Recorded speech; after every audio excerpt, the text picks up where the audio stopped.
Tervist! Olen Reino Altrov ja vastutan Onineist ventilatsioonilahenduse müügi eest.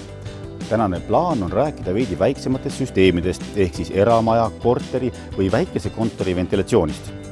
Muide, kas teadsite, et paljud tootjad on sel aastal läinud üle uuele valgele?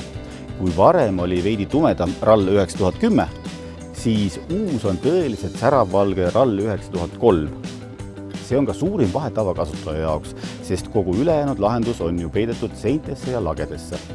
Kui nüüd võtta erinevad võimalused eluruumi või väikekontori ventileerimiseks, siis on meil pakkuda kogu lahendus, alates plafoonist kuni ventilaatori või soojustagastusega ventagregaadini.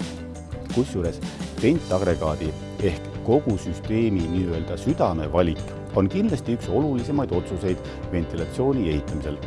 Tartus on meil kohapeal Tiit Muurov, kes teab ventilatsioonist ja eriti agregaatidest pea kõike. Minu arust on hea ventilatsioon selline, mida sa ei kuule, tunne ega näe, aga tagab ruumis hea sisekliima ja mõnusa temperatuuri. Nagu Reino juba ütles, on meil tõesti kõik vajalik koha peal olemas.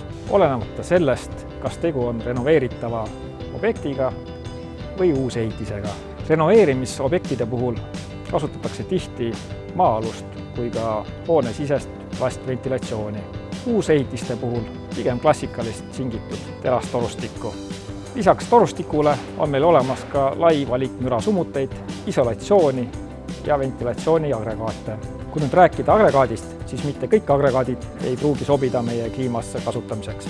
Niisiis oleme oma tootjavalikusse valinud Põhjamaadesse mõeldud agregaadid, näiteks Flexiti, mis on mul siin selja taga ja mis sobib ideaalselt meie väljakutsuvatesse tingimustesse, kus paljudes eluruumides on kasutusel ka saun. Olenemata lahenduse keerukusest oleme alati sinu jaoks olemas. Kontaktid leiad meie kodulehelt.